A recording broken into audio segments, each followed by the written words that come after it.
Friends, आज का ये वीडियो जो है नीट यूजी 2021 के लिए यूजी और पीजी की जो काउंसलिंग हो रही है उस पे बेस्ड है। जस्ट अभी कल एक सुप्रीम कोर्ट से नोटिफिकेशन आया है कि ऑल इंडिया की जो काउंसलिंग होती है उसमें पहले सिर्फ 2 राउंड हुआ करते थे, first round and second round, और उसके बाद जो भी सीटें ऑल इंडिया की बच जाती थी वो अलग अलग स्टेट को, जिस भी स्टेट में हुआ करती थी उस स्टेट को सरेंडर कर दी जाती थी। लेकिन अब इस 2021 ईयर से जितनी भी ऑल इंडिया की सीटें होगी सेकेंड राउंड में, वो सेकेंड राउंड के बाद में स्टेट को ट्रांसफर नहीं होगी, सरेंडर नहीं होगी। हर साल करीब 2000 से 3000 सीटें स्टेट को सरेंडर हो जाती थी सेकेंड राउंड के बाद में, लेकिन इस साल से ऐसा कुछ होने वाला है नहीं। स्टेट को सरेंडर होने के बजाय ये जो सारी सीटें होगी इनका ऑल इंडिया से ही थर्ड राउंड यानी कि मॉपअप राउंड और फोर्थ राउंड यानी कि स्ट्रे वैकेंसी राउंड होने वाला है। तो इससे होगा क्या कि जिन स्टेट की कट ऑफ, जैसे राजस्थान हो गया, यूपी हो गया, बिहार हो गया, तमिलनाडु हो गया, केरला हो गया, इनकी कट ऑफ जिनकी 600 अबव रहती थी उनकी कट ऑफ उनके कैंडिडेट को, उनके स्टेट की कट ऑफ तो वही जाने वाली है, लेकिन उनके जो कैंडिडेट थे स्टेट वाले उनको ऑल इंडिया से आसानी से 595 के आसपास में सीट मिल सकती है। ये बहुत मैं आसानी से कह सकता हूँ। और दूसरी बात यह है कि जिन स्टेट जैसे महाराष्ट्र, वेस्ट बंगाल, आसाम और बहुत सारे स्टेट जिनकी कट ऑफ बहुत लो जाती थी उनकी कट ऑफ अब लो जाने वाली नहीं है। रीजन ये है कि पहले उनको उन महाराष्ट्र हो गया, वेस्ट बंगाल हो गया, इन स्टेट में क्या था कि बहुत सारी सीटें हैं कैंडिडेट के मुकाबले। तो फिर होता क्या था, जो ऑल इंडिया की पहले तो कुछ स्टेट की सीटें तो होती थी, उसके अलावा उनकी जो है ना सेकेंड राउंड के बाद में ऑल इंडिया से भी बहुत सारी सीटें जो थी एमबीबीएस की वो आ जाती थी स्टेट के लिए, तो स्टेट की कट ऑफ बहुत लो चली जाती थी। लेकिन अब ऑल इंडिया का भी मॉपअप राउंड होगा, ऑल इंडिया का भी स्ट्रे वैकेंसी राउंड होगा, और उसके लिए उससे होगा क्या कि महाराष्ट्र, इन सब की स्टेट जिनकी पहले कट ऑफ बहुत कम जाती थी, 550 प्लस जाती थी, उनकी कट ऑफ और ज्यादा इंक्रीज हो करके 600 के अबव चली जाएगी। ठीक है, मतलब 10 नंबर का तो आप मान के चल लीजिए डिफरेंस उन स्टेट में। ठीक है, और दूसरी बात जैसे राजस्थान हो गया, जिनकी बहुत हालत खराब थी, तमिलनाडु हो गया, केरला हो गया, उनकी स्टेट की कट ऑफ बहुत कम जाने वाली है। उसके अलावा ये बात तो आपको समझ में आ गई, इस बार ऑल इंडिया की कट ऑफ का स्टेट की कट ऑफ से कोई लेना देना नहीं होगा, दोनों काउंसलिंग एक दूसरे से फ्री होगी। तो ऑल इंडिया की काउंसलिंग कब स्टार्ट होने वाली है, वो होने वाली है 10 जनवरी से, और स्टेट की काउंसलिंग अब कल से ही स्टार्ट होने लग जाएगी, और बहुत सारे स्टेट में हो भी चुकी है शुरू, और अरुणाचल प्रदेश जैसे स्टेट में तो फर्स्ट राउंड का रिजल्ट भी आ चुका है। तो स्टेट की राउंड का अब ऑल इंडिया से कोई लेना देना है नहीं। ठीक है, और ऑल ओवर इंडिया की कट ऑफ अब इस साल जो है लो जाने वाली है। बाकी अदर स्टेट को, कैंडिडेट को नुकसान होगा। राजस्थान, बिहार, तमिलनाडु, केरला, इन स्टेट के कैंडिडेट को फायदा होने वाला है। आसानी से वो अदर स्टेट में जाकर के लो मार्क्स में भी एमबीबीएस सीट ले सकते हैं। ठीक है, ज़्यादा आपको इन्फॉर्मेशन चाहिए तो मेरे व्हाट्सएप पे आप मेरे से पूछ सकते हैं, फ्री ऑफ कॉस्ट है, कोई तरह का चार्ज नहीं है, कोई पेड है नहीं। मैं फ्री ऑफ कॉस्ट जितना मेरे से हो पाता है हेल्प कर पाता हूँ, जितनी करता हूँ। ठीक है, दूसरी बात कि हाँ, इस काउंसलिंग के क्या रूल और रेगुलेशन होगी। ऐसा होगा कि जैसे आप ऑल इंडिया की स्टेट की काउंसलिंग जैसे चल रही थी वैसे चलेगी, उसका ऑल इंडिया काउंसलिंग से कोई लेना देना नहीं रहेगा। ओके, और जो ऑल इंडिया की जो काउंसलिंग होगी इस साल, उसकी आप मेन समझ लीजिए, प्रोसीजर समझ लीजिए। पहले उसका होगा फर्स्ट राउंड में अगर आपको कोई सीट मिलती है तो आप उसको चाहो तो अपग्रेड करवा सकते हो, चाहो तो उसे ज्वाइन कर सकते हो, चाहो तो उसे रिजाइन कर सकते हो, उसे छोड़ सकते हो, फ्री ऑफ कॉस्ट था, कुछ भी चार्ज नहीं लगना। इस बार भी नहीं लगना है, लास्ट ईयर भी नहीं लगता था।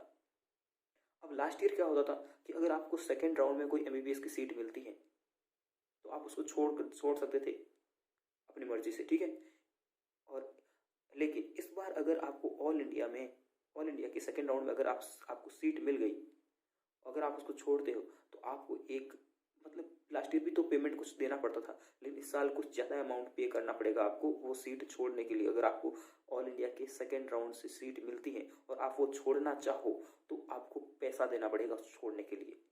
और आप ये भी नहीं कर सकते कि अगर आपको सेकेंड राउंड में कोई सीट मिली है आप चाहो कि उसे अपग्रेड करके मॉपअप में चले जाओ, तो ऐसा भी नहीं है। आपको सेकेंड राउंड में जो मिलेगी ऑल इंडिया की काउंसलिंग से वही आपको ज्वाइन करनी पड़ेगी। अगर नहीं करोगे ज्वाइन तो आपको फिर क्या करना पड़ेगा, उसको पेमेंट करके छोड़ सकते हो, ऐसे फ्री में छोड़ करके बाहर नहीं भाग सकते आप लोग। ठीक है, और तीसरी बात, अगर आप ऑल इंडिया की कोई सीट मिलती है और आप उसको ज्वाइन कर लेते हो, ज्वाइन करने के बाद में अगर आप छोड़ने की कोशिश भी करते हो ना तो आप पूरी तरह से बर्बाद हो जाओगे। बर्बाद होने का मतलब है कि आप न तो किसी स्टेट की वैकेंसी में पार्टिसिपेट करो, मतलब आप काउंसलिंग से पूरी तरह बाहर किसी स्टेट में पार्टिसिपेट नहीं कर सकते, ना आने वाले मॉकअप राउंड में पार्टिसिपेट कर पाओगे।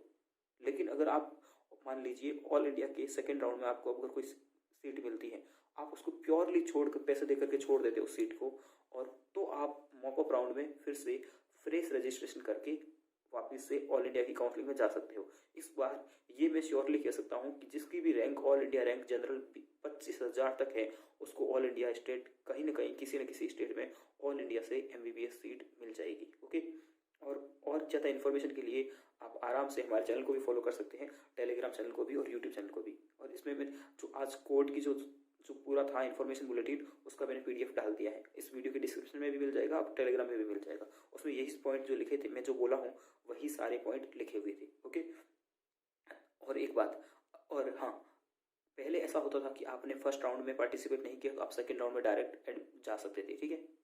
लेकिन अब ऑल इंडिया के कोटा में आपको फर्स्ट राउंड में रजिस्ट्रेशन करवाना पड़ेगा, नहीं तो फिर सेकेंड में करवाओ।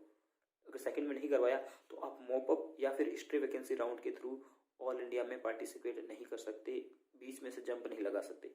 अब आपको पहले राउंड से ही ऑल इंडिया में पार्टिसिपेट करना पड़ेगा और बहुत सोच समझ करके काउंसलिंग करवानी पड़ेगी, नहीं तो आपको जो सीट, एक मान लीजिए आपने वो कॉलेजेस जो आपको नहीं चाहिए थे वो फिल कर दिया और वो मिल गया, तो आप उस कॉलेज को चाह कर भी छोड़ नहीं पाओगे।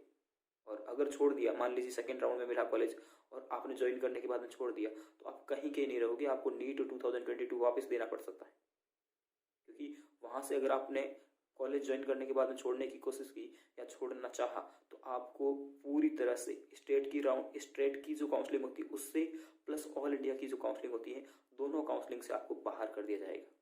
तो ये बहुत इंपॉर्टेंट है। और सबसे बड़ी बात ना, ये बहुत सुखद न्यूज़ है, मतलब एक तरह से दिल को तसल्ली देने वाली न्यूज़ है कि हाँ, कि जो बेचारे मेहनत कर रहे थे इन स्टेट के बच्चे, जिनके मार्क्स लास्ट ईयर भी मैंने देखा 605 मार्क्स इसके थे, वो दोबारा पढ़ करके नीट 2021 दिया उसने। और अदर स्टेट में आप देख रहे थे कि जिनके वेस्ट बंगाल, आसाम, इनमें क्या 550 पे कॉलेज मिल रहा है। जब अपन बात पूरे एक नेशन की बात करते हैं, वन इंडिया वन एग्जाम की बात करते हैं, अब अपन नीट को बोलते हैं वन इंडिया वन एग्जाम, तो ये भी तो होना चाहिए ना कि राजस्थान के जिस बच्चे को जितने मार्क्स पे, महाराष्ट्र के जिस बच्चे को जितने मार्क्स पे MBBS मिलता है, उतना राजस्थान वाले को भी मिलना चाहिए, उतना तमिलनाडु वाले को भी मिलना चाहिए।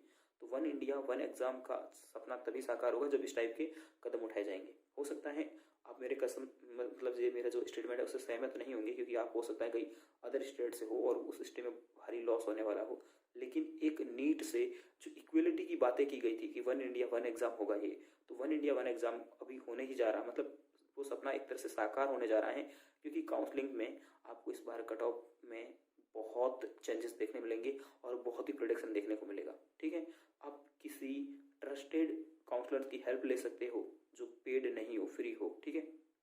और बाकी किसी के झांसे में मत आ जाना कि बिना काउंसलिंग सीट दिला देंगे। अगर किसी कोई ऐसे, मतलब जिस काउंसलर को पता नहीं होगा काउंसलिंग के बारे में, आप उनसे हेल्प ली तो हो सकता है वो आपको ऐसी जगह ले जाके फंसा दे जहाँ से आप कॉलेज छोड़ भी नहीं सको और आपके पैसे बहुत ज़्यादा लग जाए, ठीक है। तो इस बार काउंसलिंग के सारे वीडियोस आप मेरे देखते रहिएगा, टेलीग्राम और व्हाट्सएप पे टच रहिएगा, फ्री ऑफ कॉस्ट है, कोई दिक्कत नहीं है, आप जब चाहे मैसेज कर सकते हो। वैसे अभी ये वीडियो भी मैं बहुत रात को मैं शूट कर रहा हूँ, आप देख रहे होंगे ना कितने, 1 बजे शूट कर रहा हूँ, ठीक है। तो 1-2 बजे तक आप आराम से मैसेज कर सकते हैं, कोई दिक्कत नहीं, आपके हर मैसेज का रिप्लाई मिलेगा। और व्हाट्सएप नंबर मेरा 9680393090 है, ओके।